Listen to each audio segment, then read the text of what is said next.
Hey, this is Chris. Weekly wrapping update, whatever. Update for the week for Liacris Construction, which is part of Liacris Enterprises, multinational, worldwide conglomerate of things that I do. Anyway, it's been a good week. The hurricane finally left us on Monday around noontime. So I was able to get some work done around the house, and then I was able to get back down to that garage in Durham.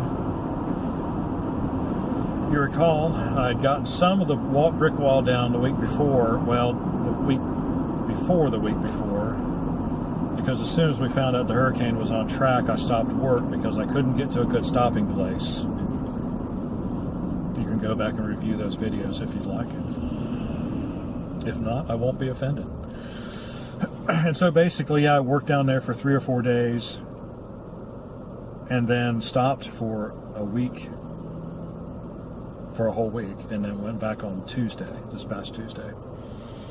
And so the update is I got all the brick down. I got all the framing torn out that was rotten.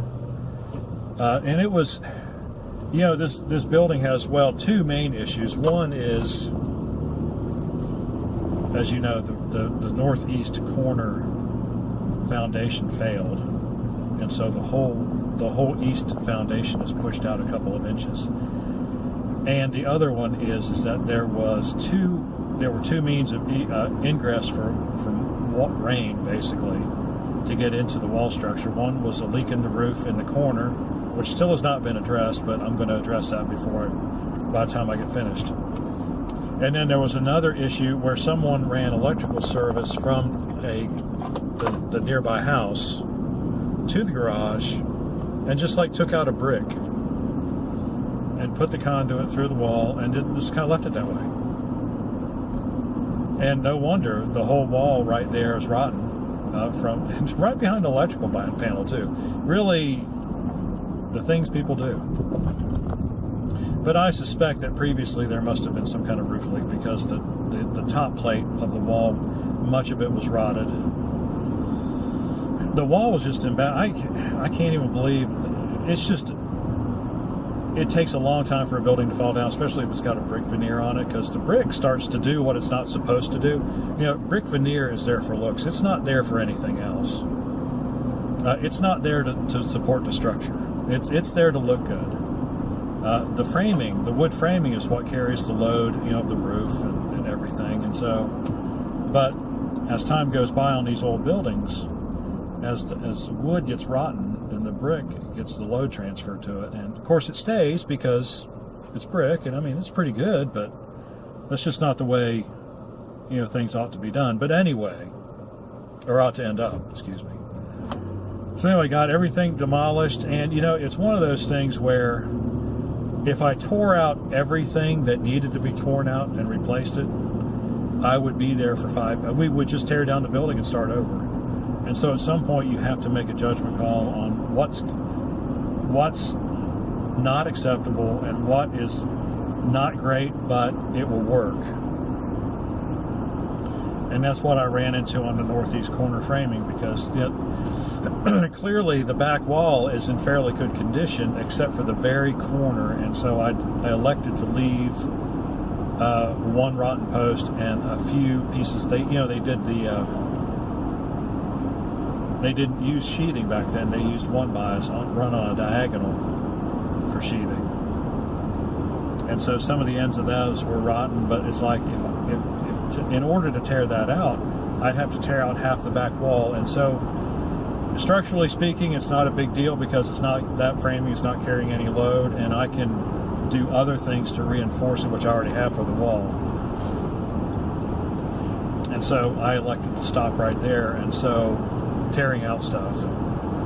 And so, now that it's all back together, I'm satisfied. I know the building's good. The building will be fine. I put all the framing back in. Well, let's continue with the update, shall we? I put all the framing back in, tore out the temporary load-bearing wall, and put sheathing on the framing, OSB, and put some 30-pound felt paper A lot of people like Tyvek and things like that, but every kind of like scientific kind of article I've read comparing the performance of the two, 30-pound felt paper is just as good, if not better, at keeping water in and out of the walls, letting water get out of the walls if it gets in there.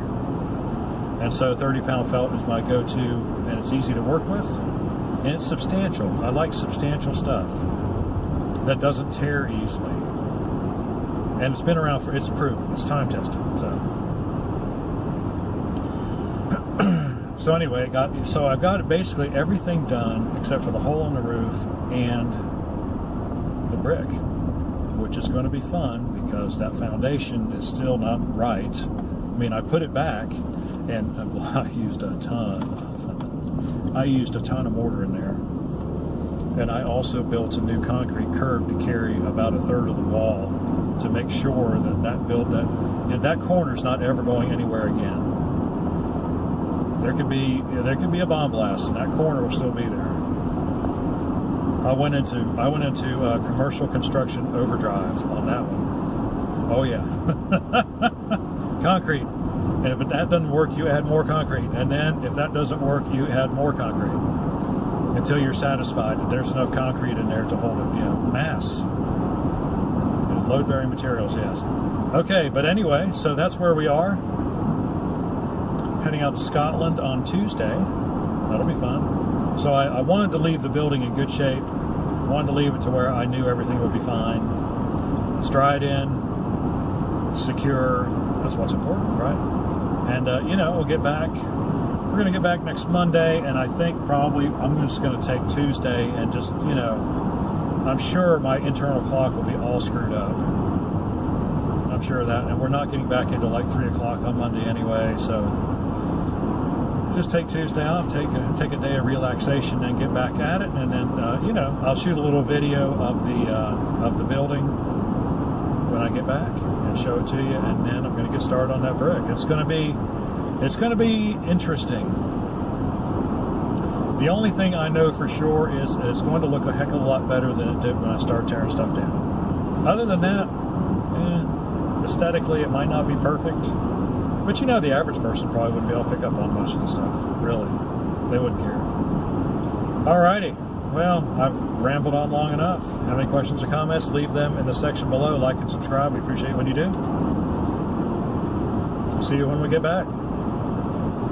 Well, we'll probably do videos from Scotland too, so we'll see you soon. All right.